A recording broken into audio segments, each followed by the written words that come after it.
सोलापूर जिल्ह्यामध्ये 4 दरोडे 14 घरफोड्यांद्वारे धुमाकूळ घालणाऱ्या सम्या उर्फ समीर रवी चव्हाण राहणार कुंभारी तालुका दक्षिण सोलापूर याला सोलापूर ग्रामीणच्या स्थानिक गुन्हे शाखे पथकाने सापळा लावून पकडले।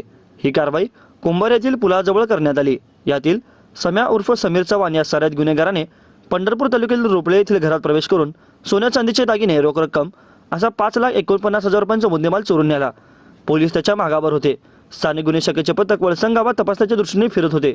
गोपनीय खबराच्या टिपनुसार सम्या कुंभारी हा गावात आला होता। सहाय्यक पोलीस निरीक्षक शशिकांत शेळके व त्यांच्या पथकांनी कुंभारी गावात जाऊन पुलाजवळ सापळा लावला। तो 2 टप्प्यात येताच त्याला ताब्यात घेतले। त्याची चौकशी करण्यात त्याने उडवडवीची उत्तर दिली। पोलीस खाक्याने त्याने आपले खरे नाव व पत्ता सांगितला। त्याचे पोलीस जप्तीत असलेले रेकॉर्ड तपासले असता त्याने वैराग टेंभुर्णी अकलूज ठाण्याच्या त्याच्या नावावर 4 दरोड्याचे गुन्हे नोंदवल्याचे निदर्शनास आले। तसेच पंढरपूर, करपंब, बार्शी, वैराग, टेंभुर्णी, मोहोळ आदी पोलीस ठाण्यात त्याच्या विरोधात 14 घरफोड्यांचे गुन्हे दाखल असून या गुन्ह्यातील तो पोलिसांना हवा होता। ही कामगिरी पोलीस अधीक्षक शिरीष सरदेशपांडे, अपर पोलीस अधीक्षक प्रीतम यावलकर यांच्या मार्गदर्शनाखाली स्थानिक गुन्हे शाखेचे पोलीस निरीक्षक सुरेश निंबाळकर यांच्या नेतृत्वाखाली करण्यात आली।